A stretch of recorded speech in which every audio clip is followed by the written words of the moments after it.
hello there. This is my 7th take.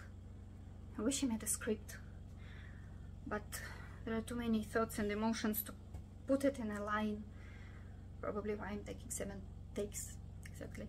So I'm making this video to show that I'm sort of still alive, and I made a statement on social media on beginning of October, that I'll never be the same. My husband has been summoned to the front. One of my close friends was one of the victims of the massacre. She survived. She survived, and the baby survived. She lost her house and her sanity, but she's alive. And my friends in the north, they were evacuated with the hundreds of thousands of Israelis that were evacuated away from the borders to keep them safe. So the schools were closed, now they're open, and there was an attempt to burn down the schools, so parents pulled the kids out again. There was no schools again. Now the schools are open again, and I'm not going to go into politics and geopolitics and trying to convince anybody with this video, because people that are on Israeli side can watch YouTube and see the truth. I mean, there are countless of history and news and politics and journalism, whatever, videos, and they date years back, since the foundation of YouTube probably. And if you're against Israel or Ukraine, that you'll just assume all those videos are lies. So fine. I never wanted to be judged by my skin color or my gender or where I live. I wanted to be judged by my talents, by my art, by my own uniqueness, by my own imagination, by my own life story. I never wanted to get into politics or where I live or what I've been through, like how I grew up in poverty and abuse, and how I've been through sexual abuse and whatever. Okay, I'm not going to. I never wanted to. But I can't believe that, I don't know, maybe my eyes have opened just now with the beginning of this particular war, but apparently that's all people care about. Okay, like, I wanted to people just see, like, flowers and cute aliens and whatever I create, and like, do you like it or not? Is it high quality or not? Would you buy it or not? Does it make you smile or not? Why does it matter? Like, every statement I say, every opinion I have to add. As an immigrant Ukraine in Israel, who is a female, who's been through abuse, I can attest that. Why can't I just be a smart person that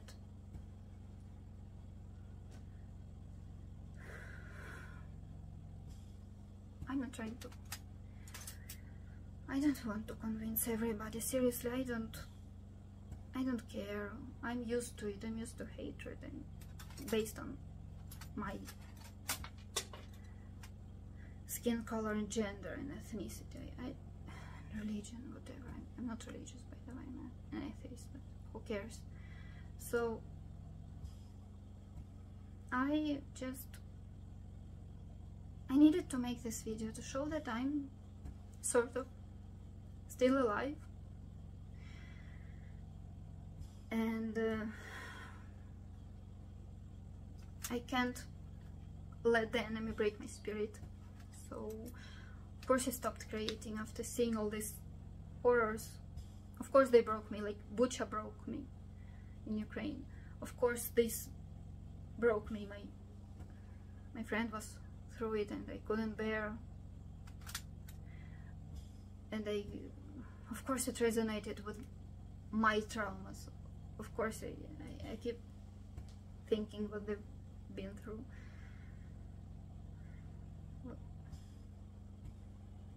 But you know, Jews are always facing an existential threat, always, across the globe, always. So we're used to it, and our motto is to keep living, you know, to not give up, to smile, because if they know we're afraid and sad, then they broke our spirits, and then they have already won, and we don't want them to win. We want to live, we want to survive, we want to build families and create art, and I don't know, study mathematics and read books.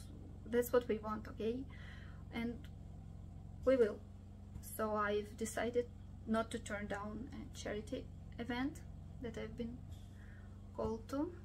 Now that schools have reopened, I have a chance to work again, though of course for a while I felt like I'm not myself anymore. I don't have the artistic streak in me anymore, and it was very weird because I mean I think about art constantly. I see beauty everywhere and I'm excited by everything, and when I see something crafted, I always think how it's made, and I'm always curious and creative and fun. I don't know, I mean, of course I have anxiety and all that, it makes me less fun, but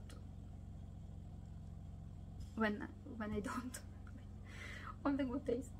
So I'm such a sensitive person that I've actually never studied anatomy. Being an artist and all that, and wanting to be a professional artist, I never studied anatomy because it freaks me out. I can't look at bones and muscles, it freaks me out. So of course what happened on October 7th and before that in Bucha, of course that freaked me out beyond my capabilities. I went to a pharmacy the other day and I asked for I don't know, chilling pills, what should I call them, valerian root, and he said, oh yeah, they're popular now. He's making jokes, of course, like I don't know what it was, okay? So I'm not sure my husband will be home for New Year,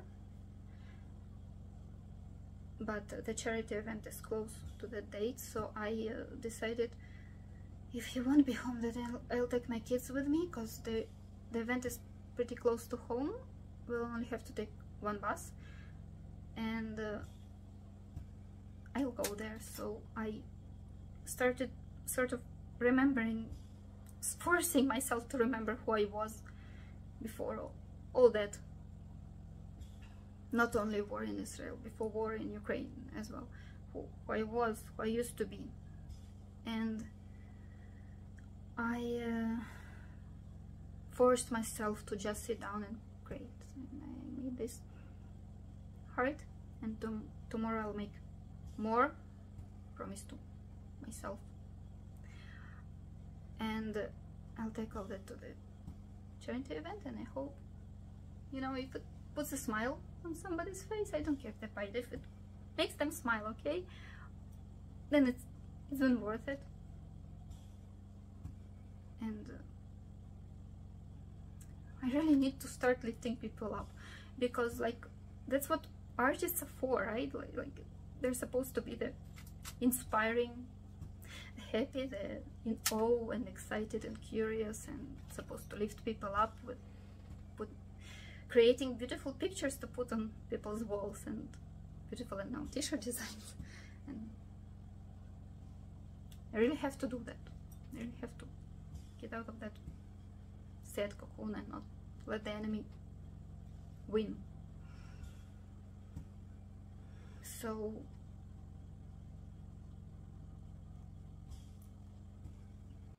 that's it. Literally video to show that I'm still alive, okay? Bye.